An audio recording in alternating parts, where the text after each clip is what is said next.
Hello and welcome to my guide on hard carries in Dota 2. This guide will cover some key items for certain heroes and make decisions based on your team's abilities. I will also define the two different types of carries, so we'll start with that. There are two kinds of hard carry, the sensible one and the not so sensible one. You're probably asking, what on earth am I talking about? Well, I'm talking about your damage to health ratio. Now, certain heroes such as Lifestealer and Wraith King have the advantage of a lifesteal, helping them survive, but others don't. These are known as the two different types, the typical hard carry, which is the sensible one, and the glass cannon, which isn't very sensible. Don't get me wrong, getting damage is good, but being able to hit once before being killed by the other's carry isn't very good. You have to be sustainable.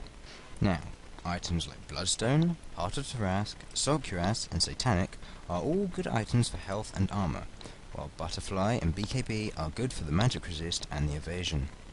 These will help you survive in one way or another. Manta Style is a hybrid item, however. That gives you attack, but a sort of minor survivability with the illusions, and a dead carry is a useless carry. Now for health's counterpart, damage.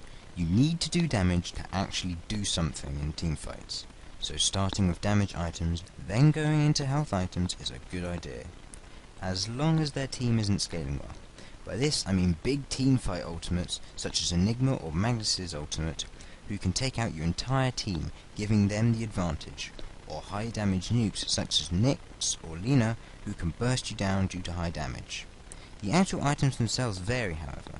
Monkey King Bar, Daedalus, Desolator and Maelstrom are all good for their bonus damage, plus a little extra, while items that give you stats are good for survivability and damage combined. I also see Battle Fury as a common pickup on heroes such as Juggernaut or Anti-Mage as their melee. This is useful for both farming and teamfight area of effect damage. But these items don't come cheap, and that's why I'm going to go on to lane composition. In a lane as a hard carry, you want to do certain things and take certain precautions. By this, I mean don't die. I see way too many hard carries try to go for a kill and fail miserably, as they don't know when they're ready for their peak. One death can actually throw a game easily. I have been down that road many times, and the certain things you should be trying to do will include getting last hits, not putting yourself in risky situations, and don't deny, unless you're mid of course, as that is the support's job. Your job is to get maximum farm and levels as quickly as possible. To help you with this leveling, a support or babysitter may be needed to protect you and get some harass damage on the enemy. However, don't go for the kill or tower dive, and even if you get the kill, don't worry about the last hit, as you get golden experience anyway, and in fact, it will help the support ward, which could save your life a couple of times.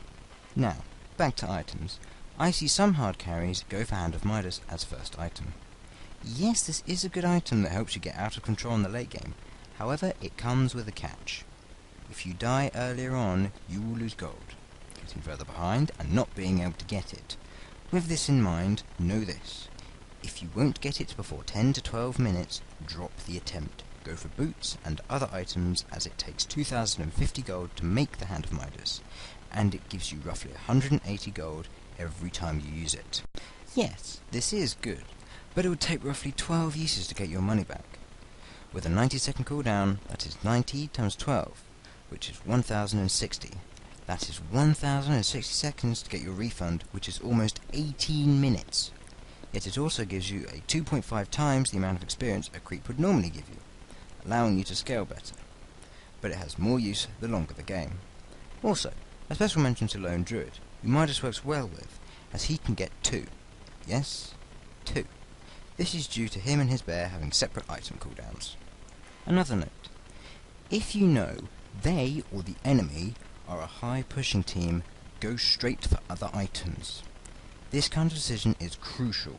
If they are going for rush tactics, you go defensive, as they don't have the late game. However, if they have the late game and no early game, go for Hand of Midas to overtake them.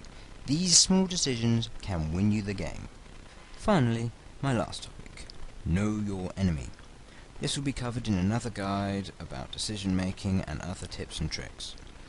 But for this, just make sure you aren't standing next to everyone when they have a Magnus, or Enigma, or some other initiator on the other team, as that isn't very smart, and it actually means you can delay for longer. Therefore, you have extra time to prepare your team and get a better teamfight off.